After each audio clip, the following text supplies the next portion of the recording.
ceci. Vous connaissez la vérité et la vérité vous délivrera. Vous connaissez la vérité vous affranchira. Vous connaissez la vérité et cette vérité vous rendra libre. Haleluya.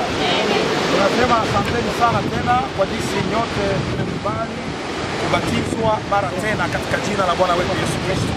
Haleluya. Mbele ya kubatiza daima tuna neno fupi hili ambalo tunatoa kwa ajili ya kuandaa. Nafikiri tumejiandaa vya kutosha ibadani. Tumekuwa na muda wa kuongea na kila mmoja wenu, na nyote hapa mmekubali kumpa Yesu maisha yetu. Haleluya. Kila mmoja hapa amesema mimi nakubali kuacha ya kale, nakubali kuacha maisha ya shida na nianze sasa kumfuata Bwana Yesu Kristo. Amen, amen. Kwa hiyo Bwana wabariki sana. Mmechukua uamuzi mzuri ambao kila mwanadamu aweza kuchukua akiwa chini ya jua. Uamuzi wa kufuata Yesu Kristo ni uamuzi bora sana na ni mzuri sana. Sasa huko ambako mnakuja sio kwenye picnic. Haleluya. Maisha ya Kristo ni vita. Wengi hivi naona bado mnafurahi, tuko pamoja, tunafurahiana, ni nzuri sana. Lakini kumbuka ukishabatizwa tu unarudi nyumbani, maisha ya vita yanaanza. Haleluya. Shetani ni kama vile atachukua silaha zake zote anaelekeza kwako sasa. Anaanza kukupiga. Na ni hapo sasa Ukristo wako unaanza. Kwa hiyo mjue mnakokuja huko. Ndio maana sisi hatusherekei. Ndio maana kuna mtu atakupa maua hapa. Hayupo. Amen. Sababu tunajua unakuja vitani. Unaingia katika vita vizito. Na baada ya huu batizo kumalizika, endelea sasa kuishi kama Mkristo. Amen, amen. Ukristo sio kusema tu mdomoni nimeokoka na mpenda Yesu. Ukristo ni maisha yanayofanana na Yesu. Haleluya. Hebu chukua mfano kama sisi tungekuja hapa, jinsi tumekuja kuwaletea injili hapa, na msikia habari ya kwamba tumeenda kwenye duka moja tumeiba vitu vya watu. Tutangazwe kwenye redio, wahubiri kutoka Kongo wameiba. Nafikiri nyote msingekuja hapa. Mngesema kumbe ndio hivi. Hawa tunasema ni watumishi wa Mungu, kumbe wameiba. Kwa hiyo maisha yanahubiri sana kuliko maneno.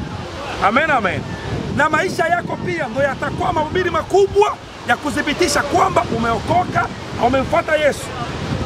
Lengo letu na haja yetu ni kwamba baada ya kubatiza nyinyi hapa mpokee Roho Mtakatifu. Amen, amen.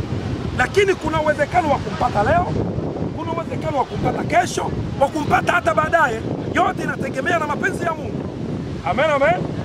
Kwa hiyo ndugu zangu na dada zangu, nasema karibuni sana na Bwana awabariki sana. Sasa tusome neno kidogo hapa. Tusome neno kidogo hapa katika kitabu cha Mathayo. Mna Biblia zenu hapo? Sitakawa mimi nitachukua kama dakika 20 tu na baadaye namaliza. Mathayo 28.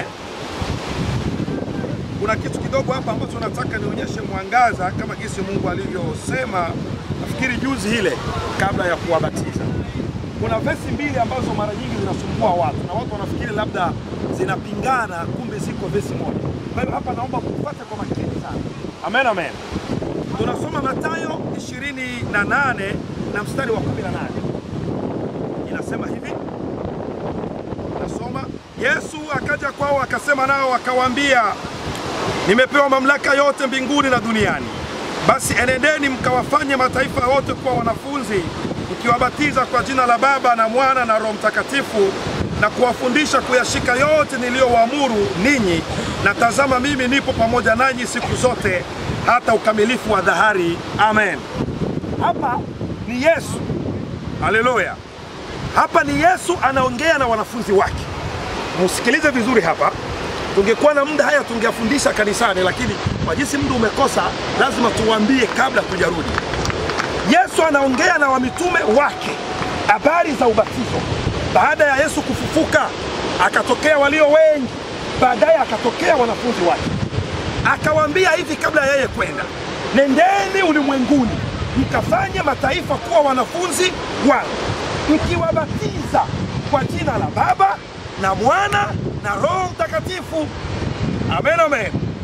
Alianza kwanza kuambia kwamba mamlaka yote nimepewa mimi mbinguni na duniani. Hebu niwaulize swali hapa. Hapa aliye na mamlaka yote si ni Rais Samia Suluhu Hassan. Sasa kwa mfano rais aje leo, haleluya, aambie Dr. Silas, nimekupa mamlaka yote ya Tanzania yote, bara na Zanzibar, wewe ndo kila kitu. Haleluya. Nani ndo rais wakati huo? Dr. Silas amepewa mamlaka yote. Rais ni rais sababu ana mamlaka. Haleluya. Sasa anachukua mamlaka yote anampa Dr. Silas. Anaambia Dr. Silas, wewe ndo una mamlaka yote, kijeshi, sijui sheria nini, mamlaka yote unayo wewe Dr. Silas, kuanza Zanzibar na Tanzania bara. Kwa hiyo ambaye amepewa mamlaka wakati huo ya kuwa rais ni Dr. Silas, na ndiye aliye na neno la mwisho la kuongea. Sasa ni hivi hivi Yesu hapa anafika na wanafunzi wake, anawaambia mamlaka yote nimepewa mimi mbinguni na duniani, ambayo inamaanisha Yesu ndo ana mamlaka yote mbinguni na duniani. Haleluya. Akaambia wanafunzi wake, enendeni sasa mkafanye mataifa kuwa wanafunzi, mkiwabatiza kwa jina la Baba na Mwana na Roho Mtakatifu. Lakini sasa ukishia hapo tu huwezi elewa vizuri. Ukienda sasa katika kitabu cha Matendo ya Mitume, haleluya, Matendo ya Mitume sura ya kwanza, Matendo ya Mitume sura ya kwanza, Yesu alisisitiza akawaambia wanafunzi wake, hata kama nimewaambia hivyo, lakini msianze kubatiza sasa. Mnanifuata vizuri? Nendeni kwanza Yerusalemu, mkakae katika mahali fulani, msubiri kwanza Roho Mtakatifu aje. Atakapowajia huyo Roho atawafundisha kweli yote, ndipo sasa mtaanza kazi ya ubatizo. Amen, amen. Kwa hiyo tusome hapa Matendo ya Mitume sura, hakuna ile na Biblia karibu hapo Matendo ya Mitume sura ya kwanza. Acha tusome hapa haraka tu. Sura ya kwanza mstari wa 9. Basi walipokutana wakamuuliza wakisema, je, Bwana, wakati huu ndipo unapoordhisha Israeli mfalme?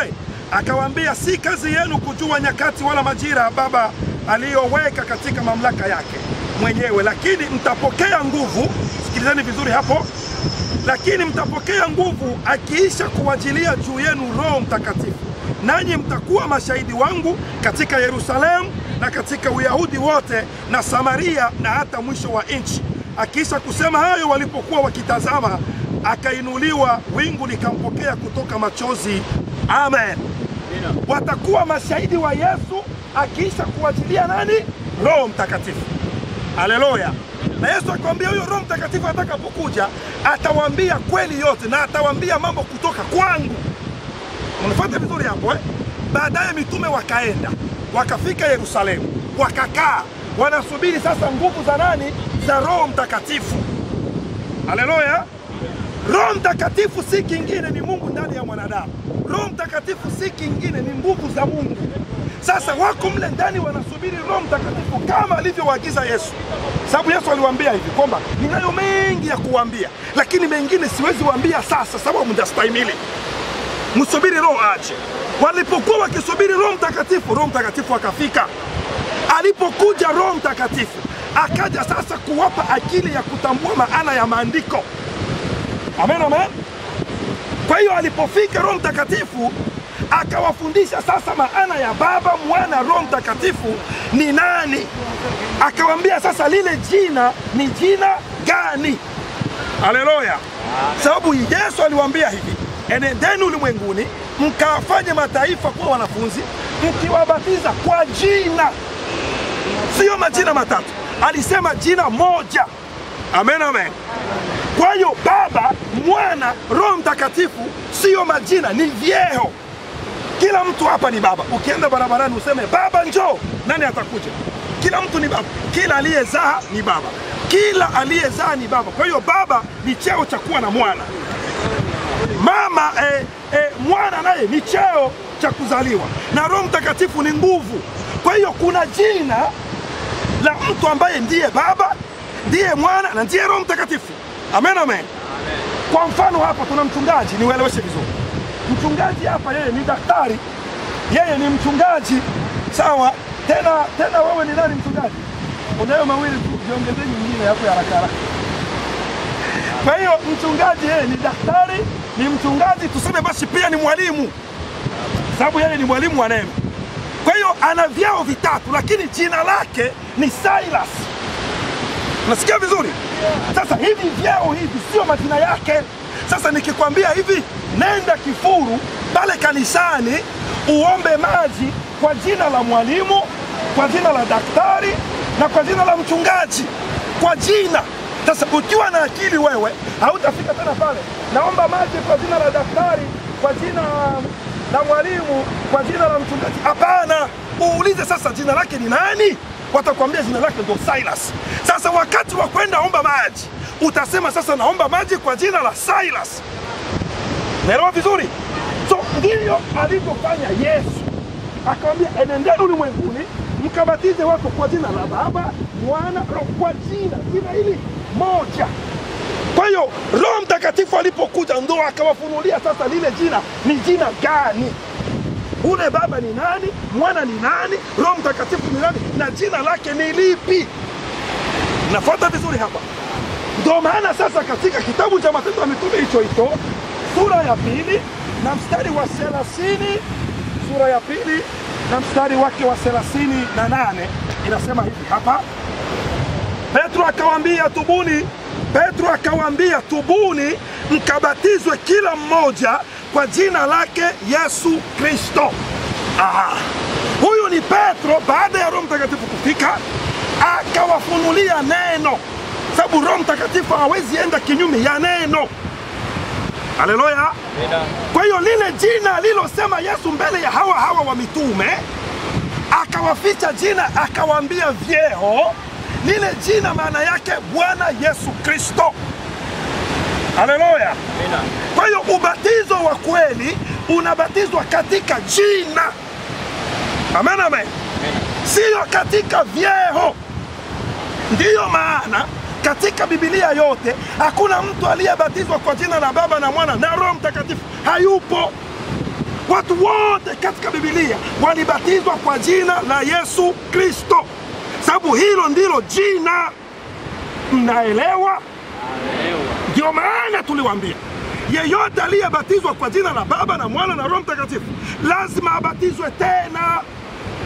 Sababu ni kutokuelewa ujumbe wa Yesu. Sasa katika swala la kuelewa Yesu ni vigumu sana. Ni vigumu sana kuelewa maandiko kama hauna Roho Mtakatifu. Amen, amen. Mnanipata vizuri hapo?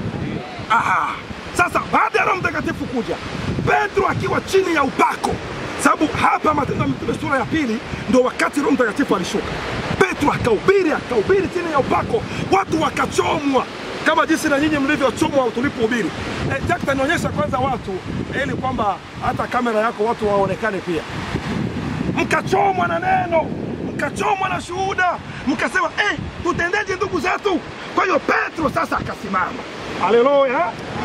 Akawaambia hivi, tubuni dhambi zenu. Ndio hatua ya kwanza. Katika kubatizwa kuna hatua. Ya kwanza ni kufanya nini? Ndio maana kila mmoja wenu halitubu. Hatuwezi kukubatiza na hujatubu. Haiwezekani. Amen, amen. Baada ya kutubu tunakubatiza. Lakini kuko siri. Katika jina la Yesu Kristo. Sio katika vyeo. Mnanipata vizuri? Tukisha kubatiza, sikiliza vizuri hapa.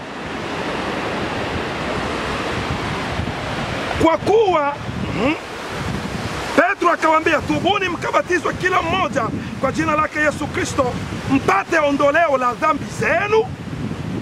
Yani katika kubatizwa kuna ondoleo la nini? Ubatizo katika jina la nani? Sasa ukibatizwa vibaya hakuna ondoleo la dhambi. Mnanielewa? Mpate ondoleo la dhambi zenu, nanyi mtapokea kipawa cha Roho Mtakatifu. Katika kubatizwa kwa jina la Yesu kuna kupokea kipawa gani? Wala. Ndio maana tukiingia majini pale, baada ya kuwabatiza, mtapata Roho Mtakatifu. Amen, amen. Haleluya. Sasa ishara ya kwamba umepata Roho Mtakatifu sio kunena kwa lugha. Unaweza nena kwa lugha kumbe hauna Roho Mtakatifu. Amen, amen. Najua nyinyi bado ndio mmekuja, ila mna haja ya mafundisho mengi sana ili muelewe neno na muwe na msingi katika imani. Kunena kwa lugha sio ishara umempata. Nimempata. No. Amen, amen. Lakini pia unaweza ukampata na ukanena kwa lugha. Ishara ya kwamba umempata ni pale maisha yako inapokuwa sawa sawa na neno. Haleluya. Pale unapona hii ni dhambi siwezi fanya, unaacha. Pale siwezi iba, unaacha. Pale unapona siwezi tusi, unaacha. Hiyo ndiyo ishara kubwa ya kwamba huyu ana Roho Mtakatifu. Lakini ukinena kwa lugha yao, alafu kesho unaenda kuiba miogo, umenena na roho wa mapepo, una majini ya Dar es Salaam. Amen, amen. Kwa hiyo maisha, Ukristo ni maisha. Mnasikia vizuri watoto wa baba? Sasa wote waliobatizwa vibaya katika Biblia walibatizwa tena. Matendo ya Mitume sura ya 19. Ili muelewe vizuri. Hapo tu Matendo ya Mitume 19 tuanze kwenye mstari wa kwanza. Ikawa Apolo alipokuwa Korinto, Paulo akisha kupita katika nchi za juu, akafika Efeso, akakutana na wanafunzi kaza wa kaza huko, akawauliza, "Je, mlipokea Roho Mtakatifu mlipoamini?" Huyo ni Paulo anapita wapi? Korinto. Wa kwanza si ni Petro. Petro alibatiza kwa jina la nani? La Yesu. Wa pili huyo ni Paulo. Naye anapita Korinto, anakutana na watu, anawauliza, "Je, mlipokea Roho Mtakatifu Hiyo ndio swali. Makanisa mengi wa Kristo wamejaa ambao hawana Roho Mtakatifu. Wakamwambia, hao watu walikuwa wazi kabisa. Wakajibu hivi, "La, hata kusikia kwamba kuna Roho Mtakatifu hatukusikia." Unaona huko? Wao hata kusikia kwamba kuna Roho Mtakatifu hawakusikia. Akawauliza, "Basi mlibatizwa kwa ubatizo gani?" Wakasema, "Kwa ubatizo wa Yohana." Paulo akasema, "Yohana alibatizwa kwa ubatizo wa toba, akiwaambia watu wamwamini yeye atakayekuja nyuma yake, yaani Yesu." Waliposikia haya, wakabatizwa kwa jina la Bwana Yesu. Walikuwa wamebatizwa na Yohana hao. Si wangilisema, Yohana aliyebatiza Yesu ndiye alinibatiza mimi. Lakini walibatizwa tena. Amen, amen. Kwa jina la nani? Sasa soma Biblia mzima, hakuna aliyebatizwa kwa jina la Baba, Mwana, Roho Mtakatifu. Hilo sio jina. Na ubatizo lazima utendeke kwa jina. Sasa jina gani? Yesu Kristo ndiye Baba. Ingia kitabu cha Yohana sura 14. Anza hapo tu. Wamitume wake wenyewe wanamuuliza, "Baba yako ni nani?" Akawambia, "Ukiona mimi unaona Baba. Baba yuko ndani yangu na mimi ndani ya Baba." Yesu Kristo ndiye Mwana. Yesu Kristo tena ndiye Roho Mtakatifu. Alisema, "Naenda kwa Baba, nitarudi. Ulimwengu hautaniona lakini nyinyi mtaniona, sababu nitakuwa ndani yenu." Kwa hiyo Baba, Mwana, Roho Mtakatifu ni vyeo vya Mungu aliyetenda kazi katika nyakati tofauti, lakini Mungu ni huyu. Mbinguni hakuna wa Mungu watatu. Na katika Biblia mzima hakuna neno utatu mtakatifu, haupo.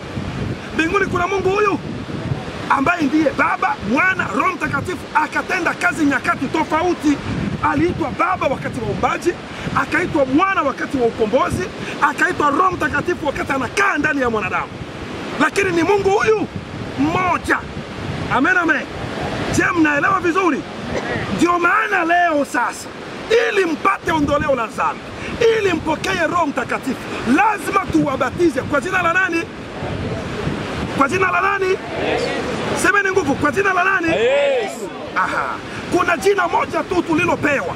Na Biblia ikasema, "Lolote mlitendalo, mulitende katika jina hilo." Ni jina la nani? Yesu. Tukifukuza mapepo, tunafukuza kwa jina la nani? Yesu. Tukiombea watasa wazae, kwa jina la nani? Yesu.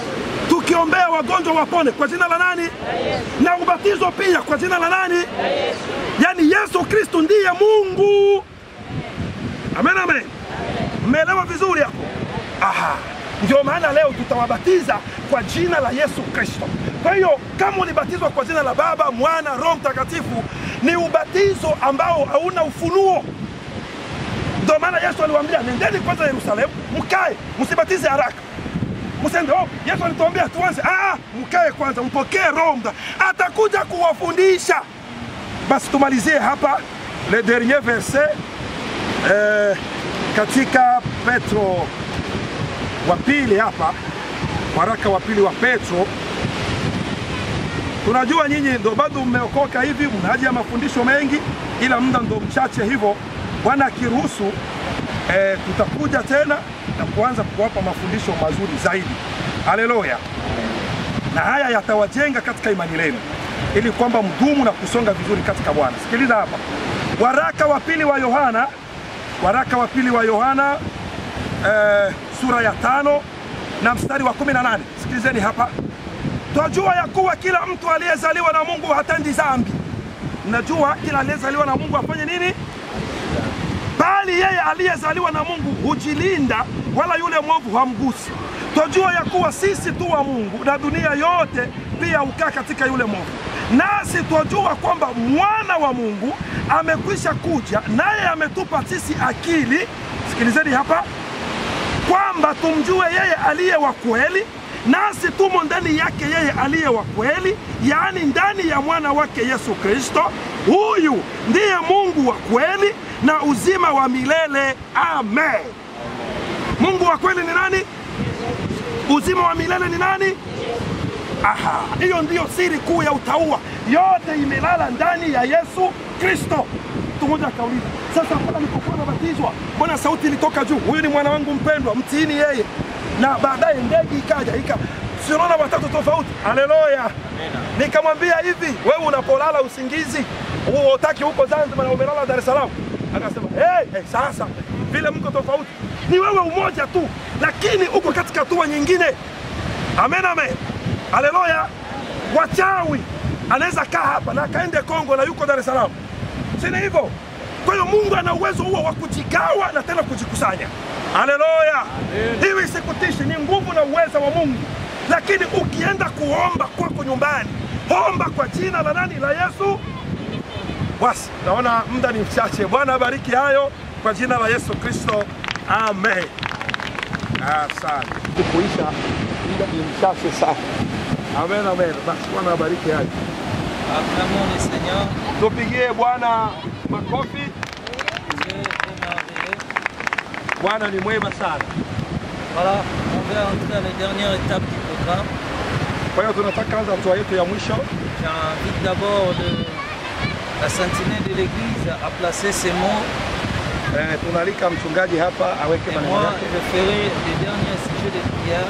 Na yeye ataomba maombi ya mwisho. Et on comptera directement à Dieu. Ambapo tutaenda mpaka Makeni. Parce que c'est lui qui est le berger de l'église. Sababu yeye ndiye mchungaji wenu hapa. C'est lui qui doit avoir une parole sur ses âmes. Yeye ana neno juu ya nafsi zetu. Lui seul sa parole. Yeye peke neno lake. Et puis moi, je dirige les quelques minutes de la prière. Baadaye yeye ataongoza maombi kidogo. Et nous passons directement dans notre processus du baptême. Tunaanza kabisa ubatizo. Avec l'honneur, je vous donne Karibu. Bwana Yesu asifiwe. Haleluya.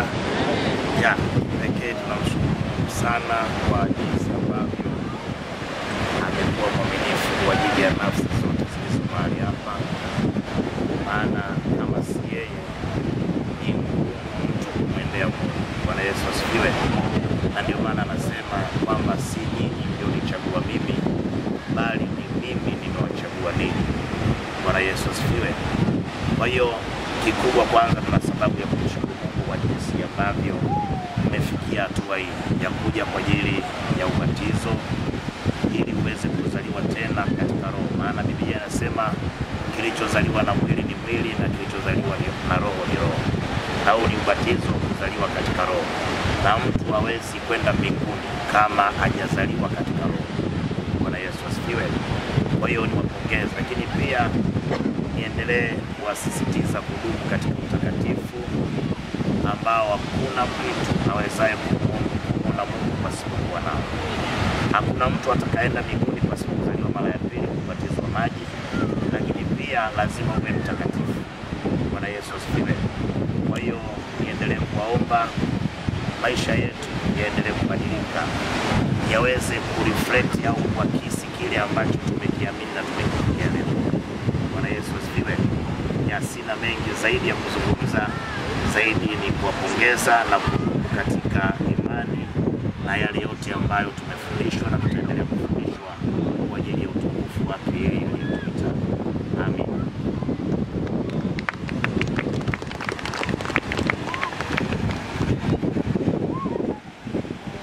Bénissons le Seigneur Dieu. Le moment important est arrivé. Je pense que vous avez déjà reçu la bénédiction du pasteur. Alors on peut se lever, prier. Écoutez, on vient dans les chemins, tu as parlé, tu riais, tu racontais les histoires, tu étais un peu distrait. Et on veut que tu ramènes vraiment ton esprit. Bien aimé, il y a un travail que je fais avec beaucoup de patience. C'est le travail du baptême. Donc moi, si tu m'attends à la maison et que je pars baptiser quelqu'un, tant mieux il faut rentrer chez vous. Parce qu'on peut commencer à entrer dans l'eau. La personne dit, pasteur, j'ai encore quelque chose à préparer. On sort encore. S'il y a quelqu'un qui a quelque chose, moi je suis disposé. Si tu as encore quelque chose à dire, tu as passé à la repentance, tu as confessé, n'as-tu pas oublié quelque chose après avoir écouté l'enseignement? Bien aimé, nous sommes devant l'acte du témoignage. Est-ce qu'il y a quelque chose que tu as caché encore? Si tu es là, tu lèves ta main. Est-ce qu'il y a quelque chose que tu as oublié? Ici, tu changes ton identité. Tu ne peux plus vivre la même vie que tu vivrais. Dieu t'appelle à la repentance. Ça, c'est l'engagement de ton âme pour l'éternité. Les chemins du ciel, c'est ça. Es-tu prêt à recevoir le baptême? Est-ce que Dieu maintenant parfait, tu es dégagé? Est-ce qu'il n'y a pas quelque chose qui te reproche encore? Quoi? Il n'y a personne? Voilà, on a tout pris.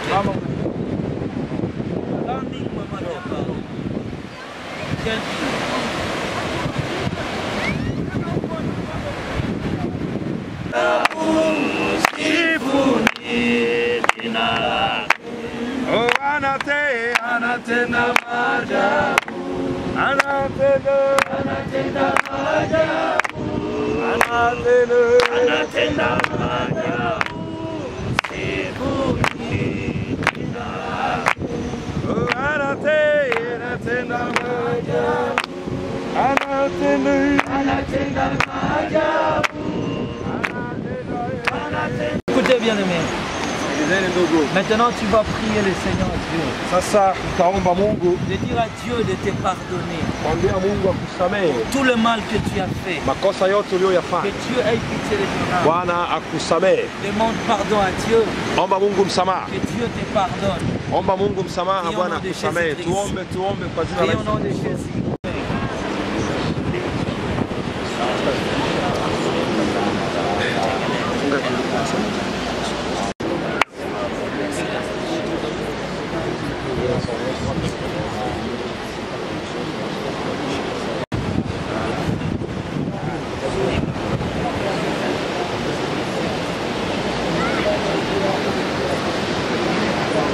De la délivrance. Oh, il y avait quelque chose du diable. Et à partir de ce moment que cela sorte et que cela quitte ton corps. Et abattant les mains, je te libère prier.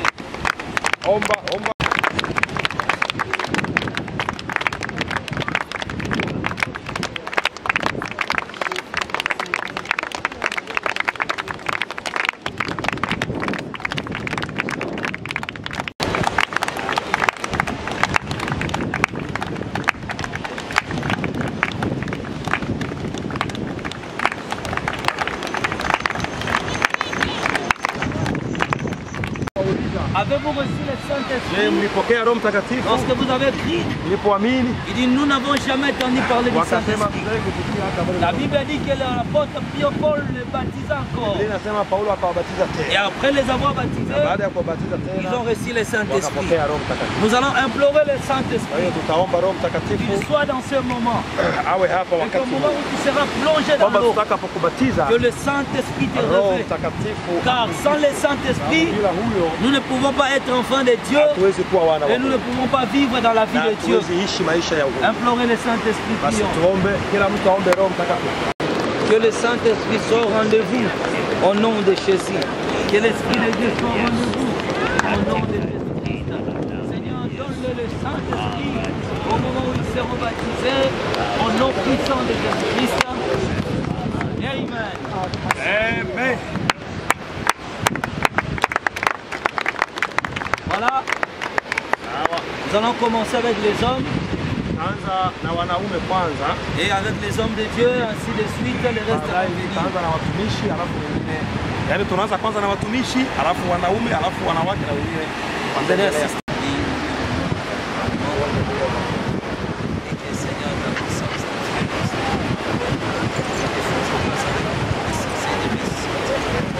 Et la puissance de Dieu, Père éternel, nous entrons avec les gens, Seigneur Dieu, dans l'eau. Seigneur, protège chacun qui entrera, que la vie de chacun soit préservée, mais que la vie de Dieu leur soit parfaitement donnée au nom de Jésus-Christ. Aucun problème, aucune mauvaise réalité n'apparaîtra, mais tout se passera.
Vous connaissez la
Vous connaissez la vérité, et la vérité vous délivrera.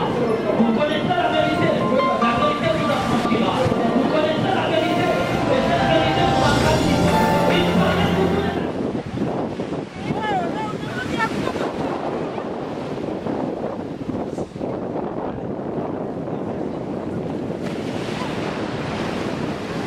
Vous connaissez la vérité, et la vérité vous délivrera. Vous connaissez la vérité vous affranchira. Vous connaissez la vérité, et cette vérité vous accomplira. Il fallait vous connaître.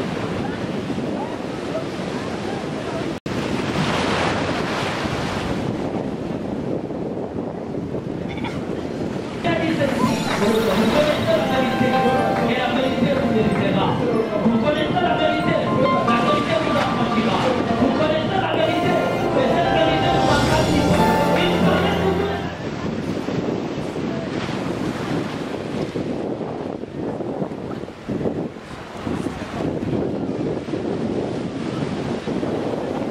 Vous connaissez la vérité, et la vérité vous délivrera.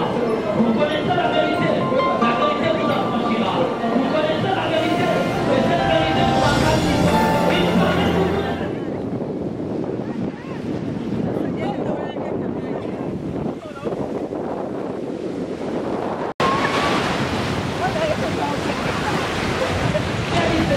Vous connaissez la vérité, et la vérité vous délivrera. Vous connaissez la vérité vous affranchira. Vous connaissez la vérité, et cette vérité vous accomplira. Il fallait vous connaître.